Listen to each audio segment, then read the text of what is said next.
June 14, 1970. Phuoc Tuy Province, South Vietnam. 02:17 a.m. The rain had stopped only minutes earlier, leaving the canopy dripping as if the sky was still leaking. The air sat heavy, thick enough to taste mud-rotting leaves cordite from a distant firefight that had died out hours before. Somewhere in the blackness, cicadas snapped back into rhythm, a slow resurrection of jungle sound. And it was in that fragile quiet that the survivor first saw them. He was a young ARVN scout, then barely 20, crouched beside a half-flooded game trail. His patrol had stalled exhausted and disoriented after a day evading North Vietnamese army trackers. The lieutenant whispered that the Australians were coming men from a unit he had only heard stories about, the Australian SAS. Ghosts, they called them. Men who left no shape for an enemy to fire at, no footprint to follow, no breath loud enough to betray them. He wiped the rain from his lashes as the first figure appeared. It didn't seem possible for a human to move like that. One moment, the jungle looked normal, broken brush, hanging vines, a slick of moonlight on wet earth. The next, a silhouette rose out of it, Corporal Ian Maddox, webbing tight slouch hat, darkened with grime, M16 fitted with a suppressor, angled downward as he scanned the trees. No sound, no greeting, not even the grunt of a man hauling 40 kilos of gear through a soaked forest.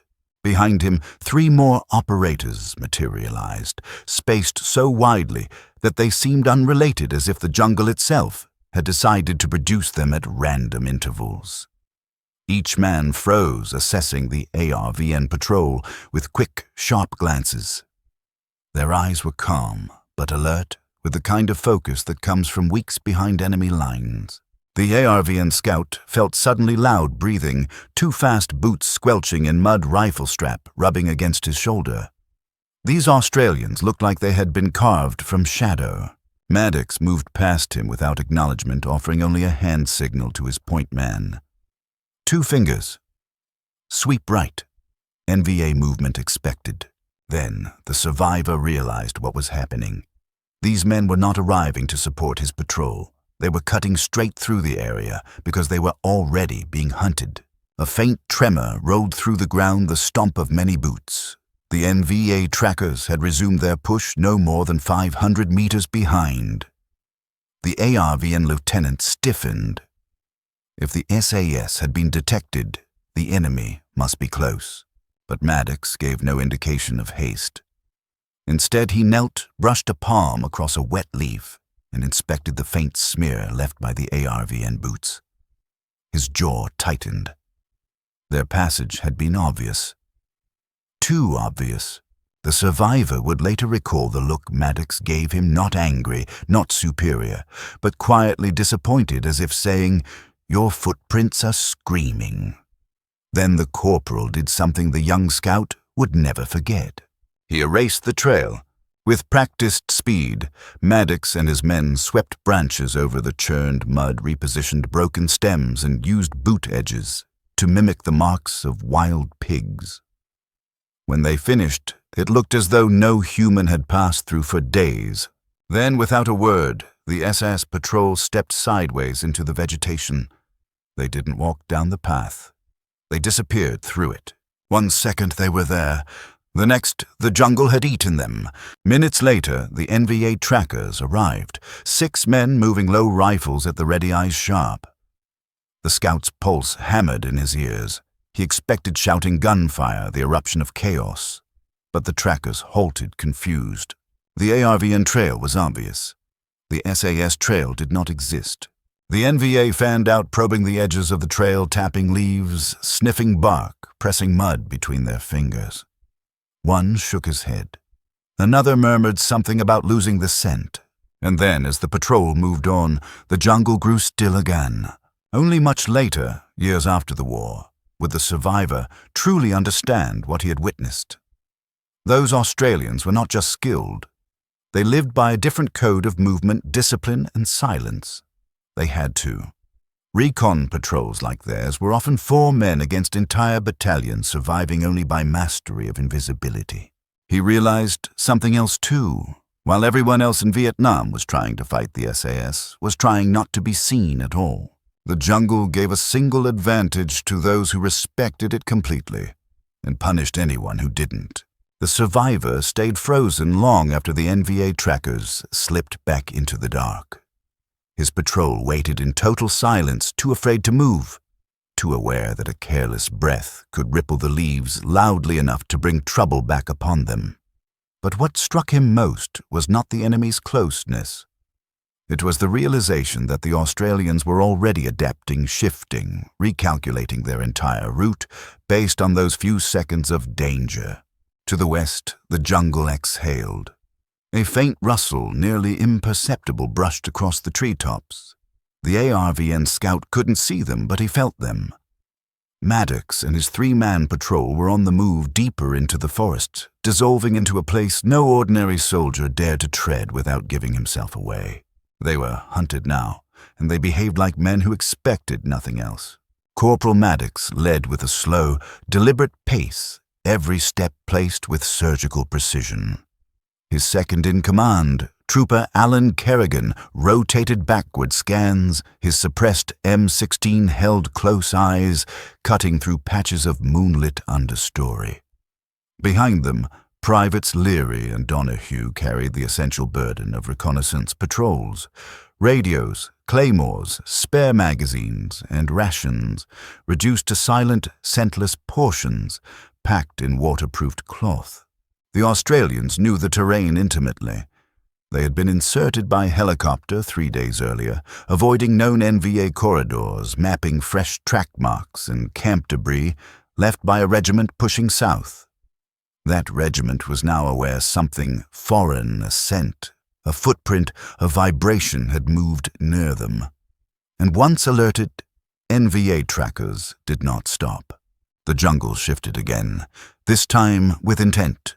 A distant branch cracked. Not the random fall of a waterlogged limb.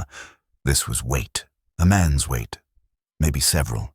Maddox halted the patrol with a single raised fist.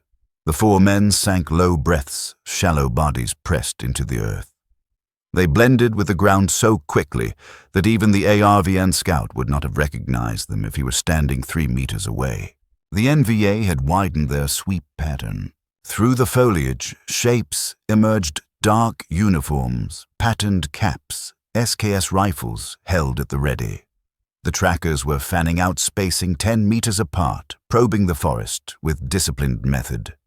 They moved like men who knew there was prey near, and now it was only a question of patience. Maddox studied them through the foliage, counting bodies, observing their formation. He made a subtle gesture. 2 fingers. Sweep, left flank compromised.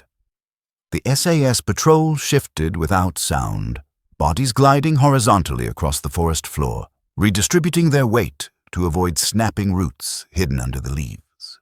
To Kerrigan, it was a familiar game. He had played it countless times in training and more times still in the jungle itself. The NVA trusted their trackers. They believed every disturbance was a message, every scuff a whisper from the ground. What they didn't expect was a patrol that left no scuff at all. Leary paused mid-crawl, eyes narrowing on a flicker of movement. A tracker was drifting closer, too close, drifting toward the exact space the SAS had occupied minutes earlier. The Australian held his breath. The tension grew so tight it seemed the humidity itself might snap. But the tracker hesitated. His boot dug into the mud. He frowned. Then he shook his head in irritation, as if annoyed by the jungle's refusal to cooperate. After another moment of scanning shadows, he moved on. Only when their footfalls faded did Maddox gesture again. Time to break contact. They needed to pull deeper into the hills to a ridge system where sound carried poorly, and the canopy grew thick enough to shield movement from above. But every decision carried weight. Every direction led toward or away from survival. And the NVA were closing in from behind like a tightening fist. As the SAS patrol slipped westward, Kerrigan leaned toward Maddox and whispered so quietly the words barely existed. "Sir, at this rate, contact's inevitable." Maddox didn't look back. He only replied in a breath the jungle barely heard, "Not if we stay invisible." Behind them, the muffled rhythm of NVA footsteps strengthened. The noose had begun to contract, and the SAS had only one advantage left: the ability to disappear more completely than any force the jungle had ever seen.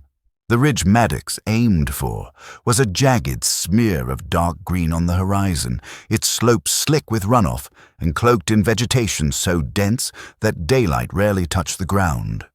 To reach it without leaving a trace required a kind of patience most soldiers never learned.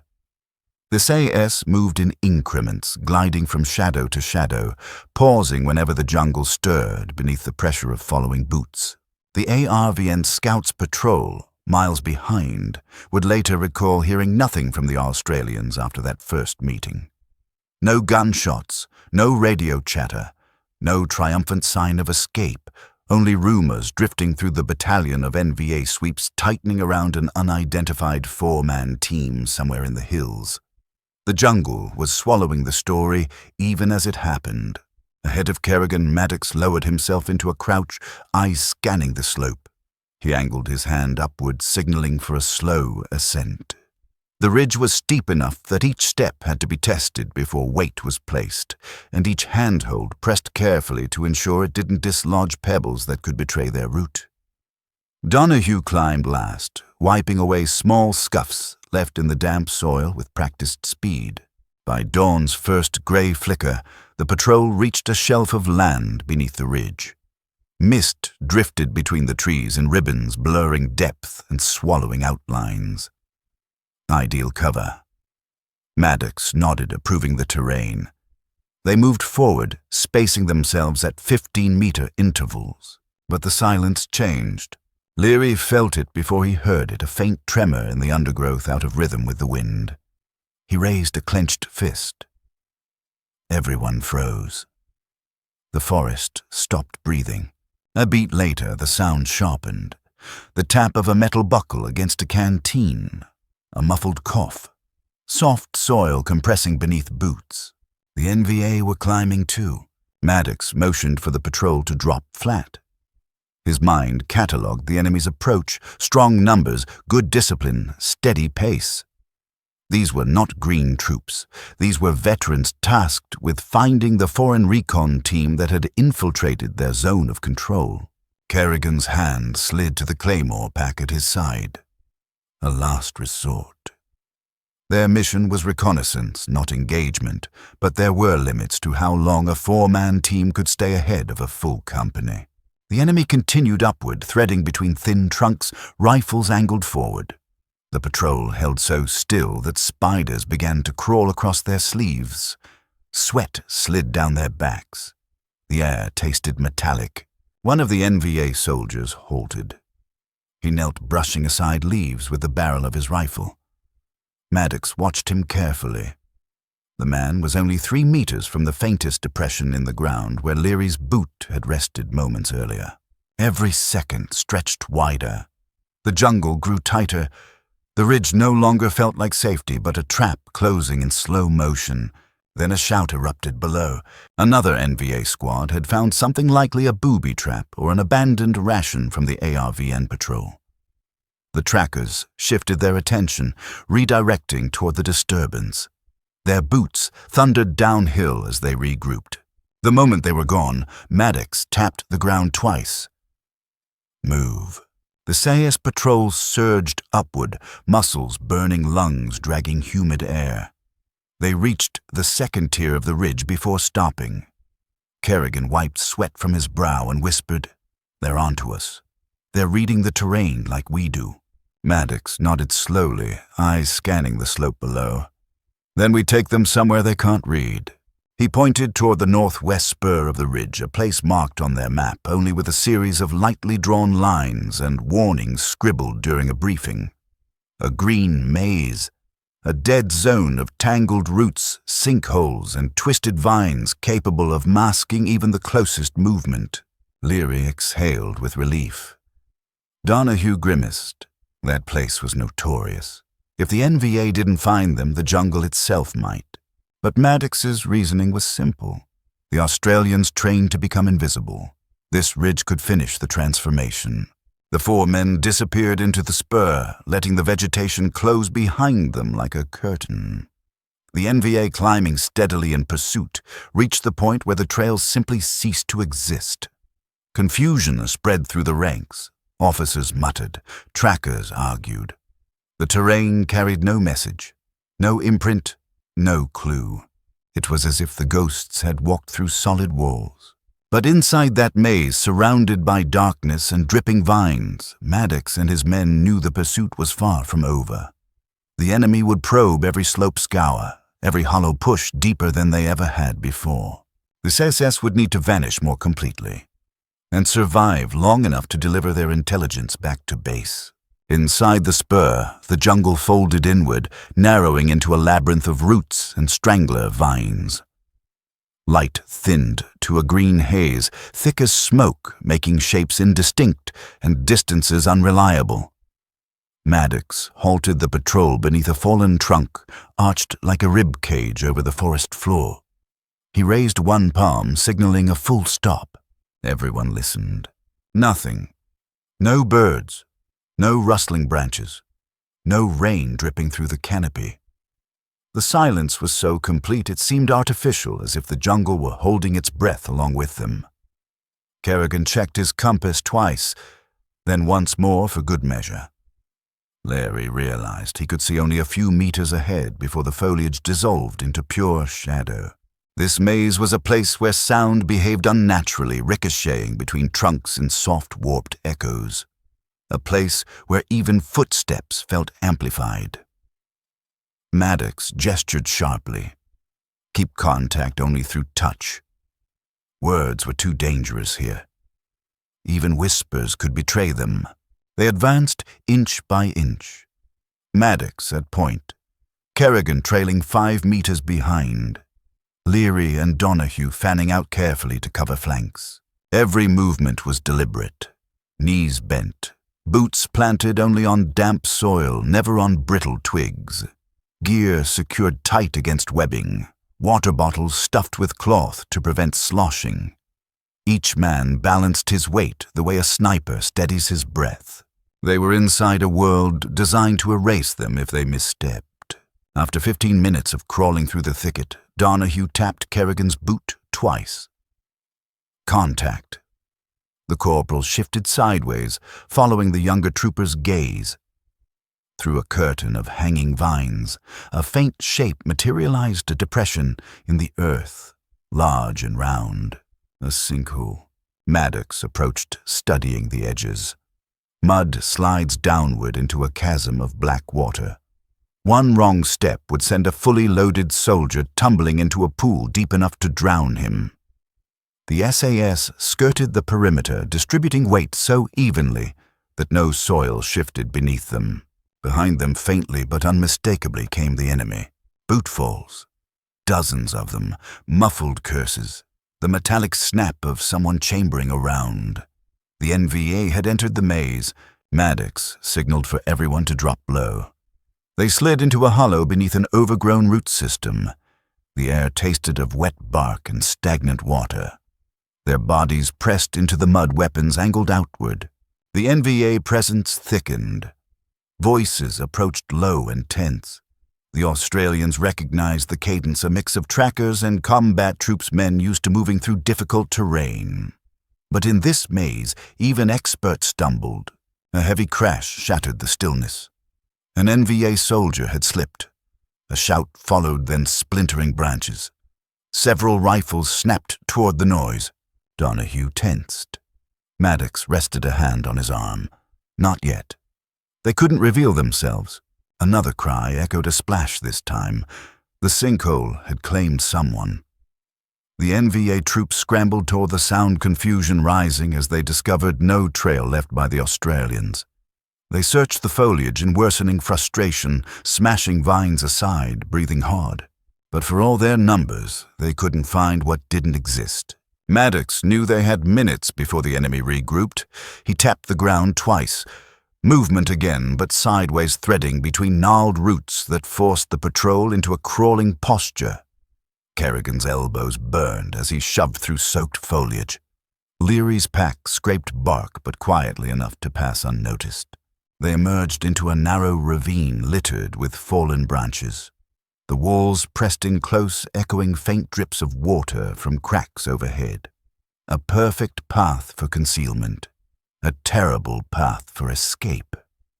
Maddox considered it only a moment before waving the team forward. As they moved, something shifted in the ravine above.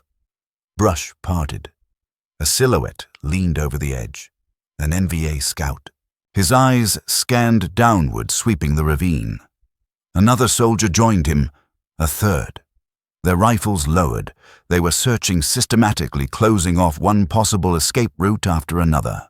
Leary pressed his face into the mud, willing himself to shrink. Kerrigan steadied his breathing. Maddox analyzed angles, distances, patterns of light. One of the scouts stepped onto a loose stone. It tumbled down the ravine wall, bouncing off roots skittering past Maddox's shoulder. The sound was sharp and unmistakable. The NVA froze. 3 rifles dropped into firing position. Maddox's hand shot out, signaling the patrol into a tight formation. They pressed against the ravine wall, weapons poised. If the NVA fired a single round, the fight would ignite instantly, and the Australians would be outnumbered 30-1. But the jungle intervened. Above them, a branch cracked loudly as a civet leaped through the foliage. The scouts startled, exchanging glances. One muttered something dismissive. Their rifles eased upward. Moments later, they moved on, continuing their sweep along the ridge. The ravine fell silent again. Maddox released a breath so controlled it barely altered the air. He tapped the ground. Keep going. They crawled forward deeper into the maze. Every inch gained felt stolen, borrowed from nature itself. But if they wanted to survive the next hour, they would need more than stealth. They would need a way to break the pursuit completely. The ravine narrowed until the walls were close enough for Maddox to touch both sides with outstretched arms.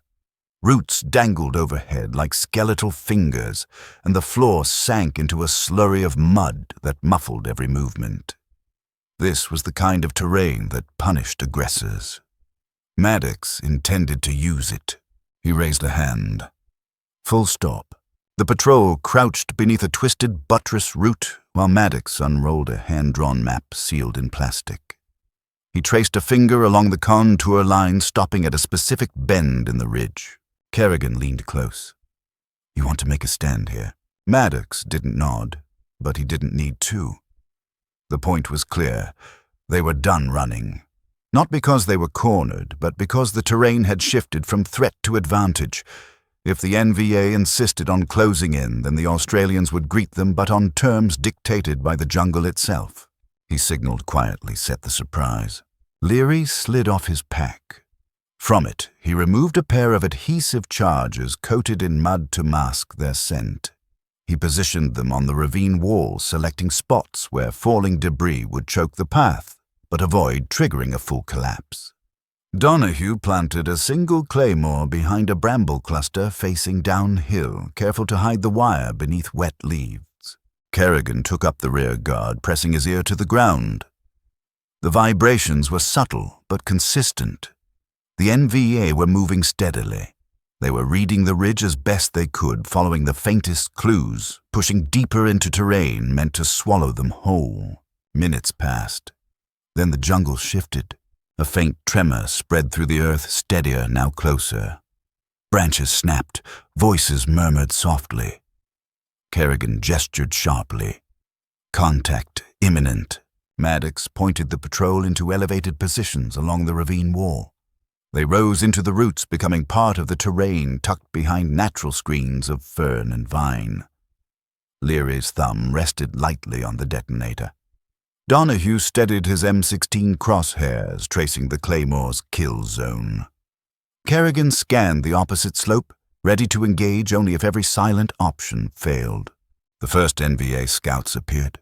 They moved cautiously, spreading out along the ravine floor. Their boots sank into the mud, leaving deep impressions. One soldier paused, frowning at the lack of visible trail ahead.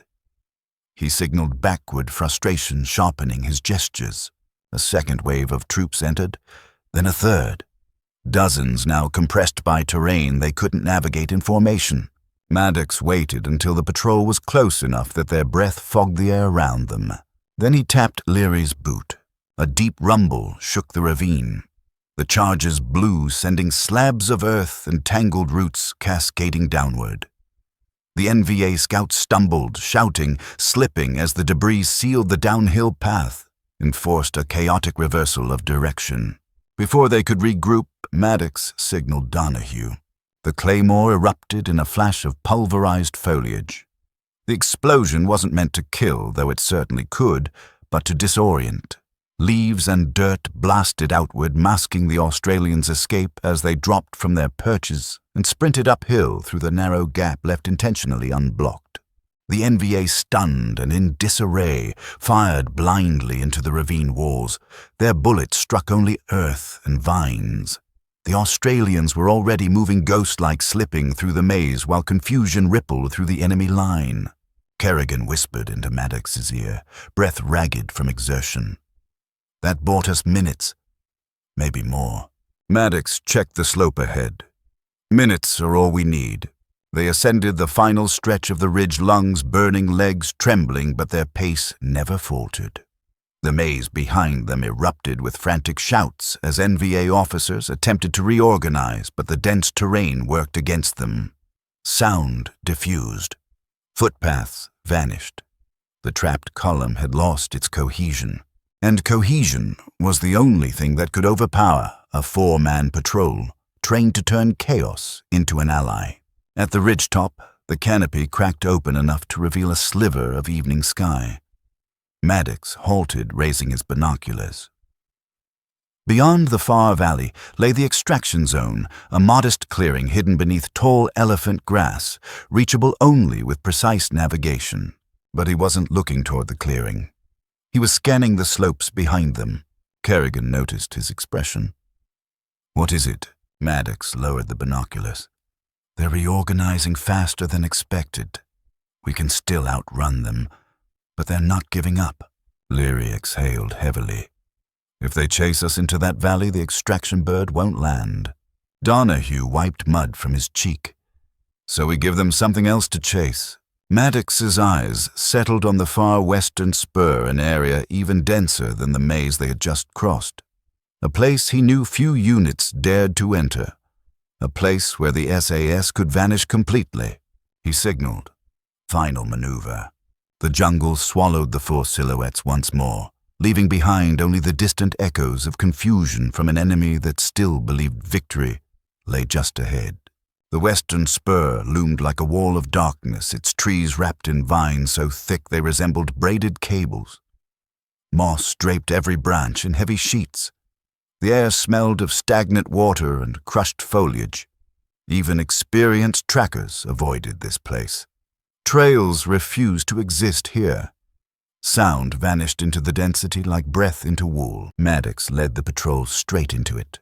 The NVA pursuit was tightening again, but less confidently now. Their shouts came scattered, uncertain, echoing at odd angles, as if the terrain itself distorted their communication. The Australians used that disorientation like a rope, pulling the enemy in one direction while they slipped silently the other way. Kerrigan kept the rear, erasing any trace of their entry by brushing palm fronds back into place and redirecting hanging vines. Leary, carrying the radio, checked their signal strength. A faint pulse flickered through static enough to confirm they were nearing the extraction window. But first, they had to disappear for good. The spur narrowed into a corridor of massive roots rising in tangled arcs. The patrol dropped into a low crawl, scraping elbows and knees on damp earth. Insects swarmed their sleeves. Tension simmered in the air, heavy enough to crush thought if they let it. Maddox stopped beneath a root arch and raised a firm, deliberate signal, prepare to break the chase fully. Donahue understood immediately. He unclipped a final pair of charges, small directional, barely noticeable unless one stepped directly on them. He planted them along a false trail leading deeper into the spur. Leary shaped the vegetation to suggest movement continuing forward. Kerrigan added a faint scrape in the soil, just enough to tempt trackers into believing the Australians were rushed, fatigued and losing precision. It was a lure, a whisper of vulnerability. The NVA fell for it. Within minutes, their presence thickened the crackle of underbrush, the sharp command of a tracker calling positions. Boots thundered toward the false path. Maddox waited, hand raised. Timing was everything. A single voice barked an order. A scout advanced. Another followed. Maddox's hand tapped the earth once. Donahue triggered the charges. A sharp concussion tore through the vegetation. Smoke erupted. Vines whipped in the blast, cascading debris across the false path. The explosion was controlled precise, violent enough to halt the pursuit, but not deadly enough to expose their larger presence. The NVA patrol panicked, scattering for cover. Officers shouted frantically. The jungle echoed with confusion, a sonic smoke screen masking the Australians' true escape route. Maddox signaled move now. They broke left, slipping into a dry gully choked with fallen bamboo. Their boots left no impressions. Their bodies hugged the earth. Every breath was disciplined, measured, silent. Within seconds, the gully swallowed them, its slanted walls and towering grasses, forming a natural tunnel. Kerrigan paused just long enough to glance back. No shadows followed. No voices approached. For the first time in hours, the jungle felt still. By the time they reached the far end of the spur, night had smothered the sky. A storm brewed overhead, lightning throbbing behind clouds like a heartbeat. Maddox raised his hand. Leary keyed the radio. A burst of static, then a faint, miraculous reply. Alpha Ghost, we have your signal. Extraction inbound. 2 minutes. The patrol exhaled, but only slightly. They moved into the clearing at the valley floor grass, waist-high, bent by wind. Far above, rotor blades beat against the sky, the sound growing louder until a Huey's silhouette emerged between clouds. But Maddox wasn't looking at the helicopter. He was looking past the ridge back toward the maze of vines where the NVA pursuit had faltered. A thin mist curled upward from the ground, hiding every shape. The jungle had erased them, not by force, by choice. As the Huey descended, Kerrigan tapped Maddox's shoulder. "Sir, what do you reckon they'll put in the report?" Maddox lifted his pack, stepping toward the extraction zone. "Same thing they always do," he said quietly. "We saw what no one else saw. We went where no one else could. And we didn't exist." The Huey's side door flew open. The crew waved frantically. The Australians sprinted through the grass, leaping aboard just as the skids lifted. The helicopter banked hard blades, slicing mist as it carried them away from the ridge. Below, the jungle swallowed the clearing once more. The NVA search parties would arrive hours later, find no trail, no prints, no sign of passage, only silence growing thicker with each step. The survivor, who had watched them vanish days before, would never forget that moment. He realized then what separated ordinary soldiers from these men. In a war defined by noise, the SAS won battles with silence, and in the deadliest pursuit of 1970, silence had turned them into ghosts.